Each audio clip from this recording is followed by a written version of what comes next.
Pero bueno, ahí estamos. Bienvenidos a la clase del 20 de julio del 2021. Yo sé que es un poco raro después de tanto tiempo tener clases virtuales, ¿verdad? Pero bueno, ya hay algunas noticias bastante positivas de lo que va a ser el curso más adelante. Ya vamos a poder estar yendo cada 15 días, que era algo que anhelábamos mucho y que queríamos, ¿verdad? Eh, pero bueno, vamos a iniciar con esto que se llama identidad de género. Voy a estar explicándoles un poquito el tema de la relación de género con algunos conceptos básicos. El primer concepto básico que vamos a ver es identidad etaria. Yo les había mencionado al principio del curso a muchos, y pues si alguno está nuevo hoy, que el tema de la identidad etaria es un tema fundamental en el examen de educación cívica de octavo año. Esto debido a que preguntan mucho sobre identidad etaria. Simplemente con tener el concepto claro, yo voy a tener la mayor cantidad de preguntas buenas. Esto porque son como análisis, ¿verdad? Son como estudios de caso, como que nos preguntan muy repetitivamente sobre la identidad etaria. Y es simplemente que tengamos en cuenta que nuestra edad nos marca en valores, en costumbres, en tradiciones, en características que nos identifican como generación, que eso nos lo va a explicar ahorita un poquito mejor el video. Pero sí tomarlo en cuenta porque que no se nos olvide que la identidad etaria es aquella identidad que nosotros compartimos por edad, por nuestra edad. Porque eso, vieras que sí pareciera mentira, define muchísimo cómo somos como seres humanos, ¿verdad? La generación en la que nacimos definitivamente afecta de forma directa o indirecta eh, nuestra personalidad. Nuestra personalidad porque todos crecimos en ambientes distintos y todos tenemos diferentes identidades etarias. Entonces, bajo esa perspectiva es que aquí nacen algunos otros conceptos básicos de este tema. Por ejemplo, tenemos el tema de la ética, que la ética es una disciplina filosófica que estudia el bien y el mal y sus relaciones con la moral y el comportamiento humano. Vamos a ver, la ética es una ciencia que se encarga de ver qué es bueno y qué es malo de acuerdo a la sociedad donde estamos. Tomo un ejemplo muy sencillo. Para los japoneses, entrar con zapatos a las casas es una falta de respeto. Por ejemplo, en Costa Rica, si usted se quita los zapatos, pues muy probablemente le van a preguntar, ¿y este qué está haciendo, verdad? ¿O qué es lo que está sucediendo acá? Este, son conceptos, ¿verdad? Es la sociedad la que define qué es lo que está bien y qué es lo que está mal. Por ejemplo, en Costa Rica, usted sabe que lo citan a las 7:20, como me pasó a mí hoy, y a las 7:25 era que estábamos empezando, ¿verdad? 7:30 por ahí. Siempre hay un retraso. Si usted lo citan a las 7:25 en un país europeo, por ejemplo, es a las 7:25. Si usted pide un minuto, por ejemplo, en Costa Rica, sí, denme un minutito, es un minuto exacto. En algunas otras culturas, acá no, ¿verdad? Entonces, al final de cuentas, la ética se determina por las personas y la sociedad y cómo esas personas han crecido en esa sociedad, porque eso también nos marca. Entonces, tomarlo en cuenta. ¿Cuál es la diferencia entre la ética y la moral? Que la moral lo que nos dice es qué es correcto y qué es incorrecto desde el punto de vista, digamos, más humano, digamos, del comportamiento propiamente, de la conducta, ¿verdad? Si eso es moral o no. Y la ética se basa en un aspecto como más profesional. Entonces, por ejemplo, les voy a poner este caso hipotético. Resulta que yo soy abogado, ¿verdad? Yo soy abogado de Jeff, que lo acabo de ver ahí, que se conectó. Eso Jeff. Ah, bueno, y vean, ahí tenemos a Natalia también, que está por ahí. Digamos que yo soy abogado de Jeff. Yo sé que Jeff cometió, no sé, se robó una bicicleta, para que no sea un delito demasiado grave. Yo sé que él se la robó, yo sé que la tiene, yo sé que se la robó una chiquita de 5 años y no le quiere devolver la bicicleta. Éticamente, por yo ser abogado y Jeff al buscarme, yo éticamente tengo que debería de defender a Jeff, porque Jeff es una persona que necesita mi ayuda y necesita de mis servicios y me va a pagar por esos servicios. Pero moralmente yo sé que Jeff cometió una acción equivocada y que lo más sano sería que le devolviera a la chiquita esa bicicleta.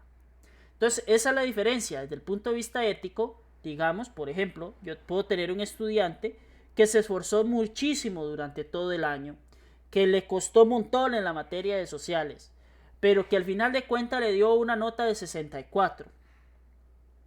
Bueno, yo tengo que ponderar el esfuerzo de ese muchacho. Éticamente me dicen que el muchacho reprobó la materia, es decir, está aplazado, tiene que hacer convocatoria. Pero moralmente yo vi el esfuerzo de esa persona al intentar pasar ese promedio. Simplemente fue que le costó muchísimo. Entonces, moralmente, yo debería considerar ese esfuerzo que se hizo. Entonces, al final de cuentas, digamos que muchas veces la ética y la moral van alineados, pero hay veces que se separan, hay veces que no están juntas, ¿verdad? Para eso debemos tomar el tema de los valores en cuenta. El tema de los valores es un tema que nosotros a veces se nos extralimita o se nos dice, ay, sí, es que los valores de la sociedad se han perdido. No, los valores de la sociedad ahí están. Simplemente o se han transformado o se han dejado de practicar, pero los valores siguen siendo los valores. Es decir, la solidaridad, la honestidad, la tolerancia, el respeto, la libertad, todos esos valores, la amistad, todos esos valores ahí siguen, simplemente que se han transformado. No podemos pretender que la sociedad se mantenga estática o que se mantenga igual, sino que hay cambios sociales profundos, ¿verdad? Que nos hacen ver las cosas de manera distinta. Hace 10 años, hace 15 años, las redes sociales no son lo que son ahora, por ejemplo, ¿verdad? Hace 15 años nosotros veíamos televisión de manera muy distinta a la que vemos hoy en día. Hace 10 años. Hace 10 años era muy difícil transportarse a como nos transportamos hoy en día. Hace 10 años estos aparatos no eran lo que son ahora, ¿verdad? Entonces, todas estas cosas hacen que la sociedad se cambie. Hace 10 años era imposible casi pensar que ustedes iban a tener una clase virtual desde sus casas, por ejemplo. Pero entonces, esos cambios hacen que los valores se vayan transformando, sin dejar de perder su esencia, ¿verdad? Después tenemos la estética. La estética es una rama de la filosofía.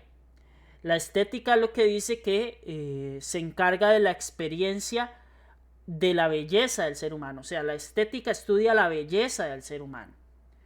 Es decir, es una ciencia que experimenta qué es la sensibilidad de lo hermoso. Se relaciona muchísimo con el mundo artístico el tema de la estética.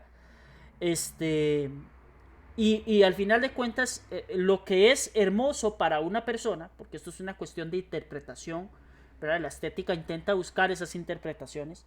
Lo que para uno es algo muy chiva o algo muy bonito o algo muy, muy interesante, para otra persona no lo es, porque estéticamente no lo ve bien, ¿verdad?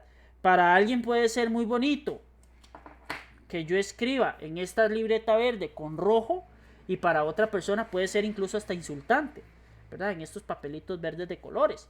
Entonces, el tema de la estética se mide mucho por la percepción que yo tengo sobre eso.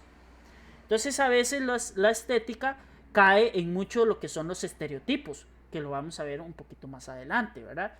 Pero que sí sepamos que la estética busca, como en muchos de los casos, establecer puntos donde el ser humano encuentra cosas bellas. ¿Qué son cosas bellas para nosotros? Y eso se traduce desde todo punto de vista. Desde relaciones humanas, ¿verdad? Relaciones amorosas. No me estoy refiriendo a relaciones parejas necesariamente, sino amorosas, de familia, etcétera, etcétera. Donde hay personas que se ven muy bellas, hay personas que estéticamente lo ven muy bien y hay personas que no del todo, ¿verdad? Entonces eso puede ir cambiando. Y esta estética nos ha llevado a un tema de discriminación, que es una distinción una exclusión o preferencia que se hace de las personas, basado en motivos de raza, etnia, nacionalidad, orientación sexual, sexo, género, religión, opinión política, entre otras. Entonces, cuando nosotros no somos recibidos en igualdad de condiciones o no somos tratados en igualdad de como personas que somos, ¿verdad? Es muy feo que a nosotros nos aparten, es muy feo que nos hagan de lado. Y yo creo que todos en esta vida en algún momento hemos sufrido o vamos a sufrir discriminación por nuestra forma de pensar, por nuestra orientación sexual, por nuestra nacionalidad, por nuestra etnia, por nuestro género, por nuestra forma de creer, por nuestra opinión política, etcétera, etcétera, etcétera. El punto es tratar de no discriminar, no brillar. Dice María José que se me está cortando, a todos los demás se les está cortando también. Se me está cortando mucho.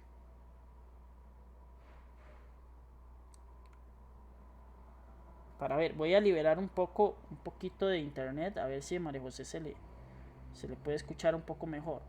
Déjenme desconectar de wifi unas cositas por acá. Sí. María José, si no puede volver a entrar y salir, ¿verdad? A ver si le suena mejor, a ver si se escucha mejor.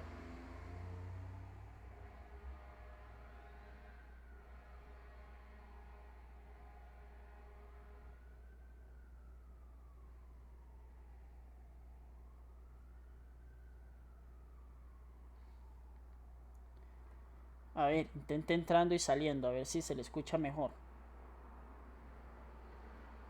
Creo que es mi internet. Sí, un poco. También a Joel se le está cortando. Entonces puede ser que sea mi internet. Santo Dios. Déjenme hacer una pruebita aquí. Voy a ponerle pausa un momentito a la transmisión. Porque no sé, no sabría decirles. Pero bueno, traté de liberar un poco de ancho de banda a ver si se escucha mejor. Bueno, como les estaba diciendo, y vuelvo y retomo un poco el tema de la discriminación.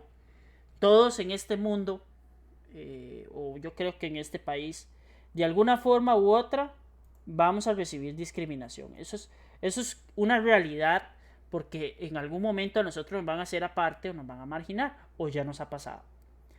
El punto es nosotros como personas, como seres humanos, tener empatía, es decir, ponerse en los zapatos de la otra persona, de qué podría sentir cuando yo emito este comentario X o Y, porque por su forma de pensar, por su forma de vestir, por lo que sea, ¿verdad? Hay una línea de respeto que uno debe de mantener. Entonces, eso es el tema de la discriminación, ¿verdad? Ese es el tema de la discriminación. Hay que tener mucho cuidado con eso. Otra cosa que se ha confundido mucho, que es esta palabra.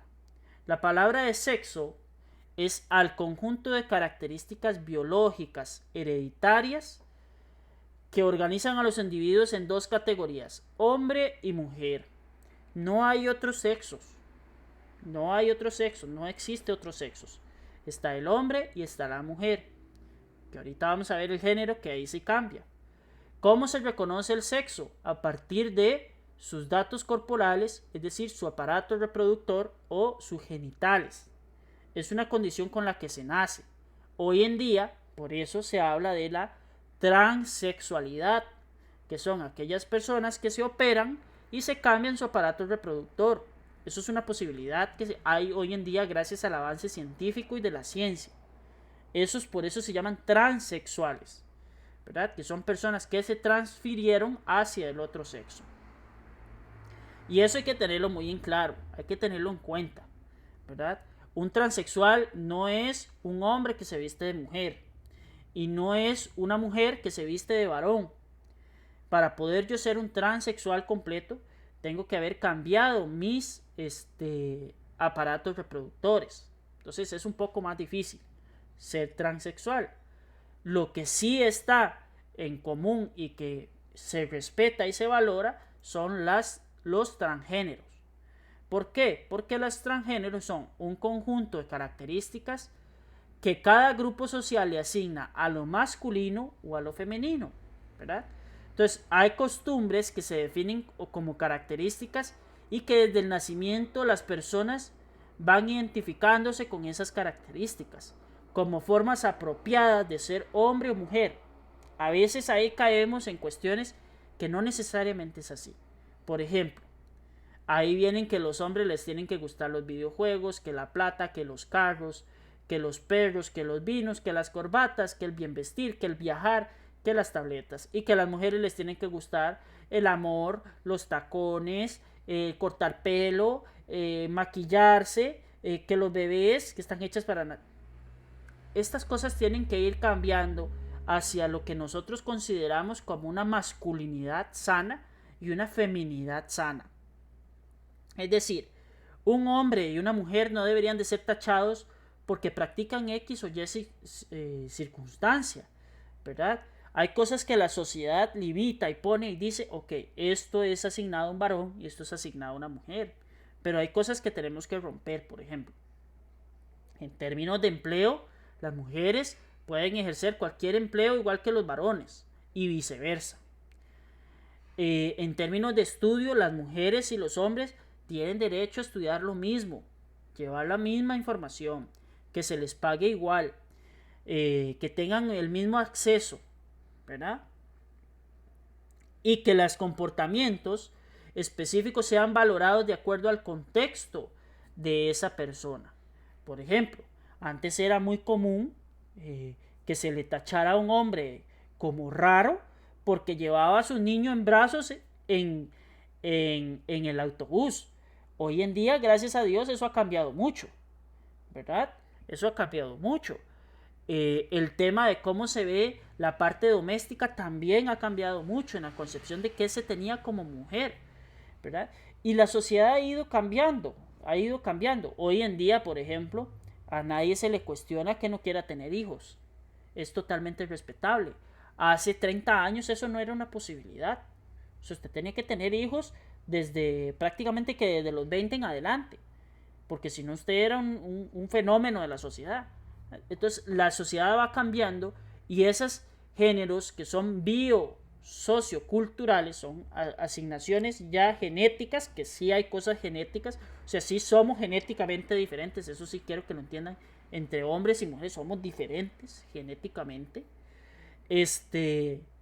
Hay comportamientos en base a esa genética que ya tenemos los varones y que ya tienen las mujeres. Eso hay que tenerlo en claro. Pero que también es una construcción sociocultural, es decir, es la misma sociedad la que asigna esos roles, ¿verdad? Y enhorabuena cuando se van cambiando estos machismos o estos feminismos extremos, ¿verdad? Que socavan o que quieren acabar con una persona simplemente porque no practica o porque no está atento a una circunstancia X o Y. Entonces, un transgénero es precisamente una persona que cambia de género porque se siente identificado con el género femenino o con el género masculino, que eso sí es, digamos, un poquito más sencillo que ser un transexual, como les estaba explicando ahora, que no requiere una intervención quirúrgica, ¿verdad? El transgénero, por ejemplo, puede ser un varón que le encanta muchísimo andar en tacones, no sé, se me ocurre, ¿verdad? Que es una situación que se le ha colocado a la mujer. Eso podría ser alguna práctica transgénero, pero no necesariamente es que tenga algún otro tipo de orientación sexual, etcétera, ¿verdad? Es un ejemplo que se me ocurre ahorita en este momento. Gracias a eso ha surgido este tema que se llama sexismo. El sexismo es cuando se favorece y se perpetúan las desigualdades.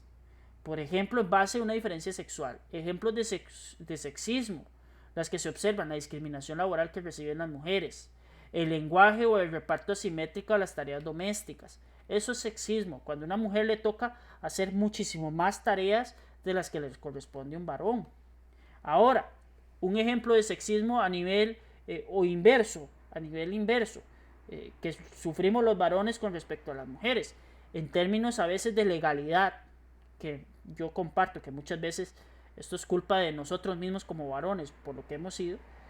A veces en términos de legalidad se protege muchísimo a la mujer y el varón incluso es hasta marginado en algunas partes, ¿verdad? sin ganas de sonar a víctima ni nada por el estilo, ¿verdad? Pero sí he conocido de casos donde, por ejemplo, una mujer sale gritando diciendo que el marido le pegó, al chavalo se lo llevan arrestado y después le preguntan si de verdad le pegó. Cosas tan sencillas como esas, ¿verdad? Ha marcado que nosotros vivamos en una sociedad totalmente sexista y totalmente polarizada. Todos deberíamos de tener el mismo acceso a los derechos y las mismas obligaciones deberían de compartirse también, ¿verdad? Eso hay que tomarlo en cuenta. Y por último tenemos el estereotipo. El estereotipo es un conjunto de prejuicios, es decir, yo hago un juicio de valor de una persona sin conocerla, por sus creencias, por sus actitudes, por sus opiniones preconcebidas y parcializadas. A veces, ¿cuántas veces no nos ha pasado que vemos una situación? Y yo aquí voy a poner un típico caso de estereotipo.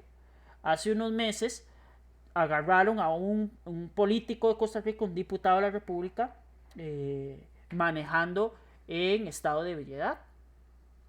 Usted se mete a las redes sociales y lo único que encuentra es: desgraciado ese, hay que meterle en la cárcel tras de diputado borracho, etcétera, etcétera, etcétera. Cuando el diputado narra la versión de sus hechos, uno hasta puede llegar a comprender sin justificar, porque bajo ninguna circunstancia el diputado tenía por qué manejar en ese estado, pero sí uno puede llegar a ser un poquito más empático y comprender la situación del diputado. Resulta que había perdido a su mujer y a su hija en menos de un mes, ¿verdad? El diputado no está para que uno le diga esas groserías, todo lo contrario, buscar cómo apoyarle y cómo buscar que él solucione esos problemas o los canalice de una manera distinta. Ese estereotipo, por ejemplo, se crean en nacionalidades. Aquí hay gente que cree que la xenofobia, por ejemplo, ¿verdad?, que es el rechazo hacia una persona extranjera por simplemente ser extranjera, se da muchísimo. El tema de la etnia, el tema de la edad, ¿verdad? El tema del sexo, la preferencia sexual, la procedencia geográfica, todo eso es parte del estereotipo. Cuando yo digo, sí, ese es de Guanacaste, debe ser cholitico, no necesariamente es así. Y si es cholitico no es problema suyo, ¿verdad? Es un tema de estereotipo. O véase ese chavalo que viene ahí vestido con ropa muy grande, ese es un chata, seguro me va a saltar. Esos son estereotipos. No necesariamente puede ser que esa persona tenga mejor trabajo que yo, gane mejor dinero que yo, etcétera, etcétera. Ahora, hay estereotipos que yo considero que sí son infundados y que a veces son injustos. Vamos a ver, voy a poner un ejemplo. Que yo lo tomo en consideración. Por ejemplo, aquí llega a mi casa un árabe y me tira un salveque. Yo no voy a abrir el salveque, yo salgo corriendo, porque primero yo no voy a, mira, eso es un estereotipo, voy a ver si es que de verdad tiene una bomba allá adentro. O sea, no, ¿verdad? Hay estereotipos que son infundados, que ya son muy grandes y que incluso han penetrado en la subconsciencia urbana y ya nosotros lo vemos como algo normal. Entonces hay que tener cuidado con esos estereotipos, ¿verdad? Esos prejuicios de valor que uno hace. Eso, como dicen, eso de juzgar el libro por la portada no está bien. Hay que conocer bien las cosas y no ser tan parcial tomando decisiones, ¿verdad? Entonces vamos a ver un video que explica muy bien el tema de las generaciones para que ustedes lo tengan un poquito más claro.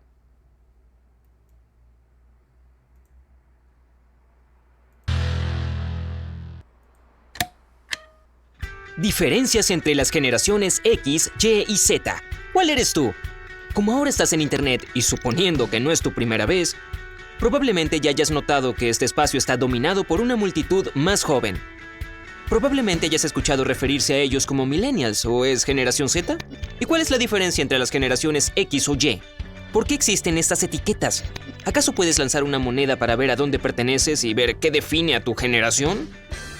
Bueno, según el sociólogo Karl Mannheim, todo se reduce a la ubicación generacional, lo que significa que todos los miembros de una generación comparten una experiencia colectiva similar. Veamos qué es lo que podría definir tu generación. Pero antes de hacerlo, Aprovecha este momento para suscribirte a nuestro canal y presionar la campana de notificación para que siempre seas el primero en ver todos nuestros nuevos videos. Ahora, ¿dónde estábamos? Ah, sí, la gente se clasifica en generaciones según el momento en que nacieron, pero donde nacieron también juega un papel en cuestión de las experiencias colectivas. Para el video de hoy vamos a centrarnos en las personas nacidas en los Estados Unidos. Existen 5 generaciones. Los tradicionalistas, también conocido como la generación silenciosa, que nació antes de 1945. Luego están los baby boomers, nacidos entre 1946 y 1964. Cualquier persona nacida entre 1965 y 1979 se considera de la generación X, mientras que los millennials o generación Y nacieron entre 1980 y 1995. Por último está la generación Z o centennial, que nació desde 1996 hasta el presente. Estos rangos solo son aproximaciones, por supuesto. Puedes nacer dentro de los 3 años del comienzo o el final de una generación y todavía pertenecer a la misma. Lo que es más importante son las experiencias colectivas de las personas que nacen en estos años. La generación tradicionalista, que ahora tiene 73 años o más, tiene una amplia gama de experiencias colectivas. Algunos son lo suficientemente mayores como para recordar una o ambas guerras mundiales, la Gran Depresión e incluso la invención del pan rebanado. Como resultado de estas experiencias, la mayoría de los tradicionalistas valoran el trabajo arduo, el compromiso y la practicidad, y no les gusta derrochar. Eso no quiere decir que otras generaciones no compartan estos valores. Es solo que la escasez de recursos durante estos tiempos difíciles fomentó una cultura de hacer todo lo posible por sobrevivir. También tienden a ser más respetuosos de la autoridad. Esta es la generación del siempre respeta a tus mayores, y puedes reconocerlo en tus parientes más grandes. Los tradicionalistas dieron a luz a los baby boomers, que subieron la tasa de natalidad después de la Segunda Guerra Mundial. Ahora sí se escucha. Diferencias entre las generaciones X, Y y Z. ¿Cuál eres tú? Como ahora estás en internet y suponiendo que no es tu primera vez, probablemente ya hayas notado que este espacio está dominado por una multitud más joven. Probablemente hayas escuchado referirse a ellos como millennials o es generación Z. ¿Y cuál es la diferencia entre las generaciones X o Y? ¿Por qué existen estas etiquetas? ¿Acaso puedes lanzar una moneda para ver a dónde perteneces y ver qué define a tu generación? Bueno, según el sociólogo Karl Mannheim, todo se reduce a la ubicación generacional, lo que significa que todos los miembros de una generación comparten una experiencia colectiva similar. Veamos qué es lo que podría definir tu generación. Pero antes de hacerlo, aprovecha este momento para suscribirte a nuestro canal y presionar la campana de notificación para que siempre seas el primero en ver todos nuestros nuevos videos. Ahora, ¿dónde estábamos? Ah, sí, la gente se clasifica en generaciones según el momento en que nacieron, pero donde nacieron también juega un papel en cuestión de las experiencias colectivas. Para el video de hoy vamos a centrarnos en las personas nacidas en los Estados Unidos. Existen 5 generaciones. Los tradicionalistas, también conocido como la generación silenciosa, que nació antes de 1945. Luego están los baby boomers, nacidos entre 1946 y 1964. Cualquier persona nacida entre 1965 y 1979 se considera de la generación X, mientras que los millennials o generación Y nacieron entre 1980 y 1995. Por último está la generación Z o centennial, que nació desde 1996 hasta el presente. Estos rangos solo son aproximaciones, por supuesto. Puedes nacer dentro de los 3 años del comienzo o el final de una generación y todavía pertenecer a la misma. Lo que es más importante son las experiencias colectivas de las personas que nacen en estos años. La generación tradicionalista, que ahora tiene 73 años o más, tiene una amplia gama de experiencias colectivas. Algunos son lo suficientemente mayores como para recordar una o ambas guerras mundiales, la Gran Depresión e incluso la invención del pan rebanado. Como resultado de estas experiencias, la mayoría de los tradicionalistas valoran el trabajo arduo, el compromiso y la practicidad, y no les gusta derrochar. Eso no quiere decir que otras generaciones no compartan estos valores. Es solo que la escasez de recursos durante estos tiempos difíciles fomentó una cultura de hacer todo lo posible por sobrevivir. También tienden a ser más respetuosos de la autoridad. Esta es la generación del siempre respeta a tus mayores, y puedes reconocerlo en tus parientes más grandes. Los tradicionalistas dieron a luz a los baby boomers, que subieron la tasa de natalidad después de la Segunda Guerra Mundial. Los boomers cambiaron mucho la sociedad estadounidense, en particular la publicidad y el marketing. Como eran una gran parte de esa población, gastaban mucho y tuvieron un gran impacto en la economía una vez que se unieron a la clase obrera. El panorama político de la posguerra fue bastante rocoso, por lo que hay muchas experiencias colectivas para elegir de esta generación. La guerra de Vietnam, la Guerra Fría y el miedo a los soviéticos, el movimiento por los derechos civiles, Woodstock y la contracultura, el alunizaje, y la lista continúa. Todas estas experiencias dieron lugar a una amplia gama de características y valores. Esta generación empezó como liberal, involucrándose en todos los movimientos políticos y sociales, pero luego se hicieron más conservadores a medida que envejecían. Hay un cierto desacuerdo en cuanto a cuándo exactamente los boomers terminan y la generación X comienza. Muchas personas nacidas entre 1961 y 1964 no se identifican como boomers y no tienen ninguna conexión emocional con las experiencias colectivas que los formaron. Esto ha llevado a algunos investigadores a clasificar como generación X a los nacidos entre 1961 y 1981. La generación X tuvo que experimentar todos los cambios hechos por los boomers. Con ambos padres ahora trabajando, los niños de la generación X tenían menos supervisión adulta que las generaciones anteriores, lo que los llevó a estar más orientados a los compañeros. El uso de computadoras también despegó durante estos años, lo que hace que la generación X sea más emprendedora que sus padres y abuelos. Las experiencias colectivas de la generación X incluyen la epidemia de crack y la aparición de la crisis del SIDA, lo que los hizo mucho más cínicos y desapegados en la adolescencia que los boomers o los tradicionalistas. La música también definió una gran parte de esta generación con la invención de los videos musicales y la popularización del hip hop, rap y grunge.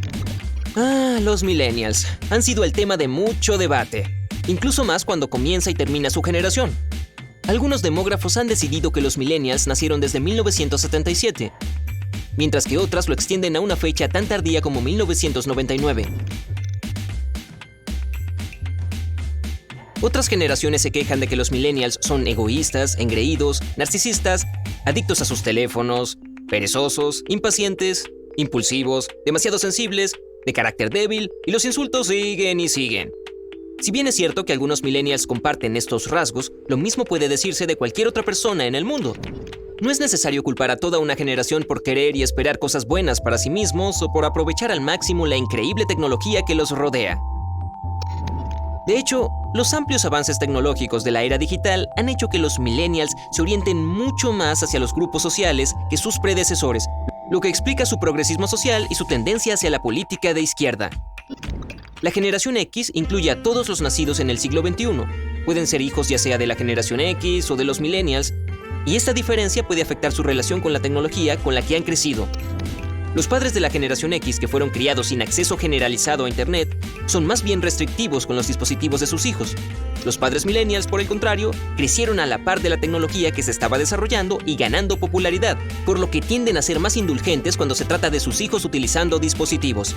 Tal conocimiento digital se presta al espíritu emprendedor mencionado anteriormente de la generación X, por lo que la generación Z también tiende a valorar más la colaboración, tanto en la escuela como en el trabajo.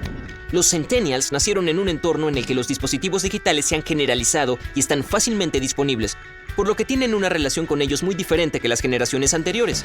De hecho, el 40% de los centennials encuestados dijeron que una conexión Wi-Fi confiable es más importante para ellos que baños confiables.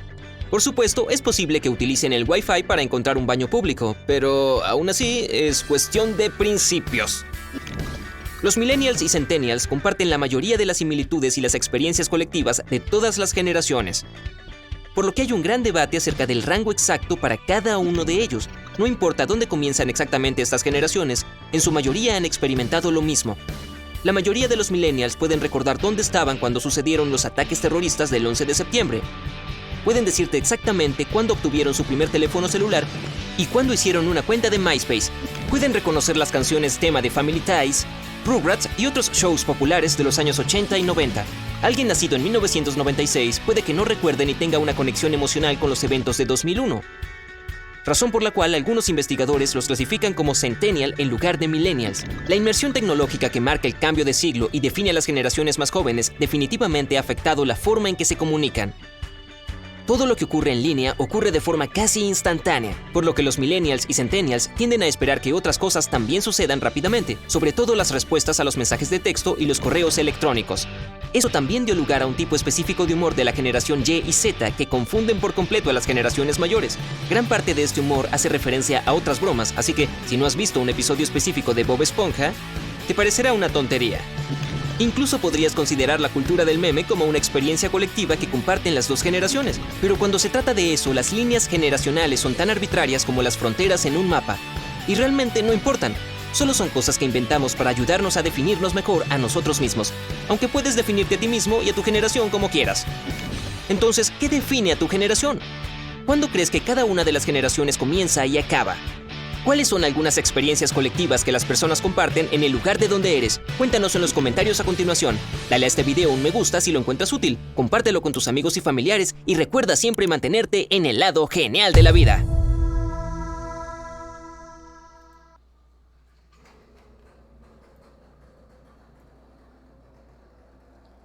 Bueno, bueno chiquillos, chiquillos, primero que nada agradecerle a la gente de Genial el video ¿verdad? Que es bastante educativo, lo menciono porque pues esto no tiene fines de lucro, ¿verdad? Y pues para que el canal de YouTube personal no tenga problemas. Eso es en cuanto al video de las generaciones, la vamos a estar repasando más adelante. Y para cerrar la clase de hoy, vamos a ver un tema súper cortito y ya los dejo que se vayan a descansar como se lo merecen, ¿verdad? De acuerdo a esto, ¿verdad? Que vamos a estar viendo el día de hoy. Es muy corto el tema. Vamos a ver qué se me hizo por acá. Le voy a poner presentar. Que es acerca de algunos conceptos también que les pueden salir en el examen, que son importantes que los tomen en cuenta. Primero que nada, este tema de la identidad y la comunidad lo vamos a estar desarrollando un poquito más a profundidad, de acuerdo a lo que vayamos avanzando, pero sí tomar en cuenta que hay reseñas históricas, ¿verdad? Tradiciones orales, documentos escritos y medios digitales que son importantes que los tomemos en cuenta. Ya que estas reseñas históricas nos van a definir mucho o van a definir nuestra identidad, ¿verdad? Es parte de nosotros. ¿Quién no se ha leído, por ejemplo, el cuento de La Llorona o del Cadejos, ¿verdad? Cosas así, eso es tradición oral, también son documentos escritos. También que no ha visto páginas como Tome Palpinto, ese tipo de cosas, ¿verdad? Monólogos de la media docena, cosas así que también nos hace ser parte de quienes somos, ¿verdad? Dentro de ellos salen nuestros símbolos nacionales, bueno, con la incorporación ahora reciente del café como símbolo nacional, del manatí, también está el oso perezoso, ¿verdad? Que es el último símbolo nacional que tenemos, que ya nosotros lo repasamos en una clase anterior y que está ahí grabada, ¿verdad? Y que va a estar en conjunto con esta. Entonces, tomarlo en cuenta que eso también nos da a nosotros un reconocimiento como país y que la gente nos va conociendo por esas cosas, ¿verdad? Entonces aquí tenemos algunos de los símbolos nacionales de Costa Rica, que ya nosotros repasamos un poquito la historia de cada uno de ellos, excepto obviamente el café y el oso perezoso, puesto que son símbolos bastante nuevos y no van a salir en el examen.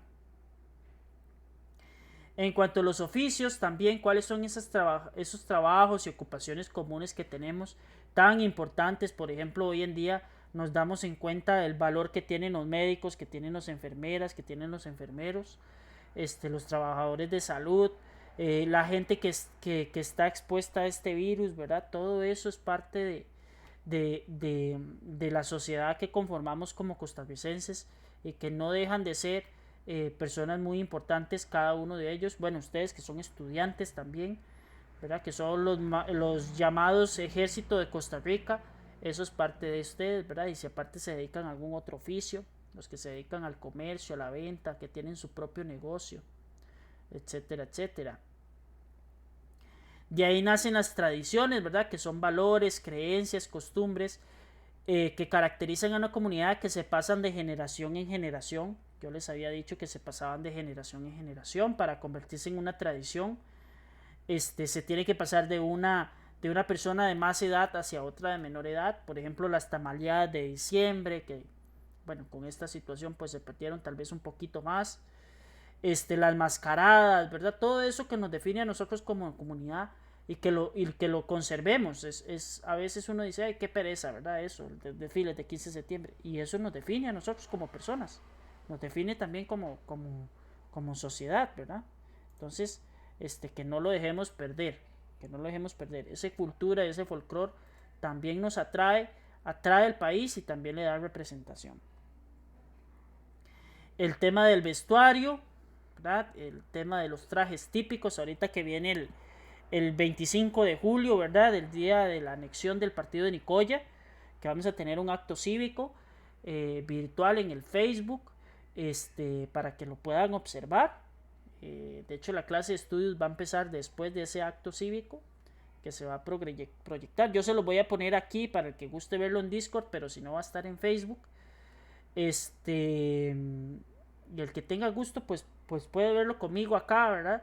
Y resaltar un poquito esas costumbres, esas tradiciones, esos vestidos tan bonitos que tienen, pues, bueno, aquí el traje típico costarricense y los indígenas, que no los podemos dejar de lado. El tema de la artesanía, ¿verdad? Comprende las obras y trabajos, son obras, ¿verdad? No son sobras, son obras y trabajos realizados en forma manual y con poca intervención de maquinaria. Eso también nos define como costarricenses, que tengamos en cuenta que eso es parte de nuestra vida, que es parte de lo que nos define. Los famosos poemas, bueno, aquí les tengo un poema, pero no sé si va a sonar, voy a ver si se los puedo poner. Darme un segundo. De todos modos, yo ya no voy a morirme. A Guadalupe Urbina, nuestra poeta, nuestra cantante.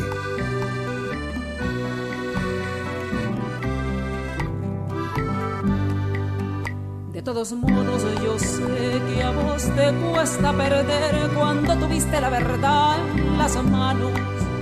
Tan absoluta, tan real, es tu verdad, mariposa. Ella canta a las flores del Malinche, a la fuerte llamarada de los volcanes. Poesía en las estrías, en las mejillas, trenza de versos navegando, voz potente renombrando el mundo. Guitarra y marimba, elevación de lloviznas apagando la sed de las llanuras. Ella es un ciclón de aguacates, de maíz de colores, de semillas del árbol de orejas. Esto lo sabe la cusinga, el jilguero nostálgico, el tucán multicolor, el viejo Congo invocando la selva, la oropel plegada en su amarillo profundo. Te sientas junto a mí, niña morena, niña danzando con las hojas del tiempo, naciendo en la geografía de las estrellas. Te abrazo con mi patria en los brazos. De todos modos yo sé que vos todo lo tenés y que a tu juicio tengo el juicio a la deriva. Y las estaciones que hay marcadas sobre mi piel me hacen variada y tornasol de cuatro vientos de todos amados. Yo sé que a vos te gusta vivir teniendo siempre la alegría controlada. Bueno, eso es parte de nuestra cultura, de nosotros, ¿verdad? Que nos marcan. También tenemos el tema de la música. Vamos a ver si lo podemos ver.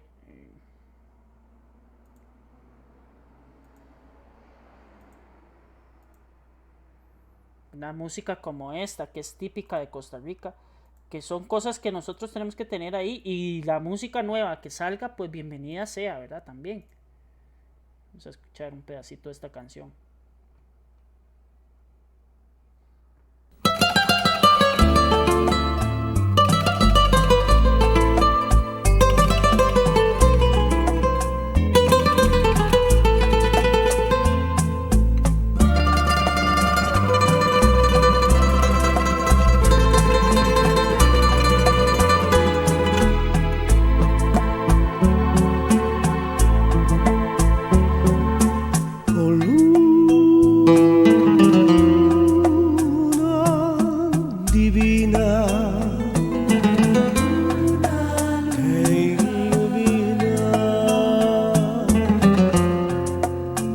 nuestra tierra.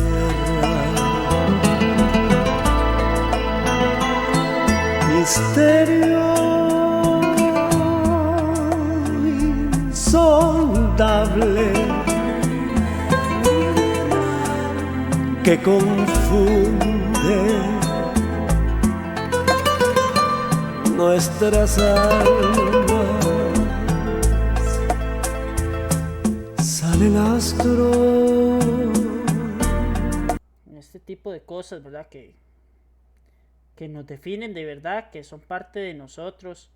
Las leyendas, como les estaba diciendo ahora, que son narraciones que pudieron haber sucedido o que no, el famoso padre sin cabeza, el Cadejos, la Llorona, todas esas cosas que lastimosamente ya no se ven tanto como antes, ¿verdad? Coreografías muy bonitas como estas, de cintura, que representan, con sus colores de a Costa rosa, Rica a nivel internacional. ellas Esto es en quieren España. de verdad. Esto es en España. Ahí, Ay, qué lindas que son las ticas. Igual les voy a poner un pedacito nada más.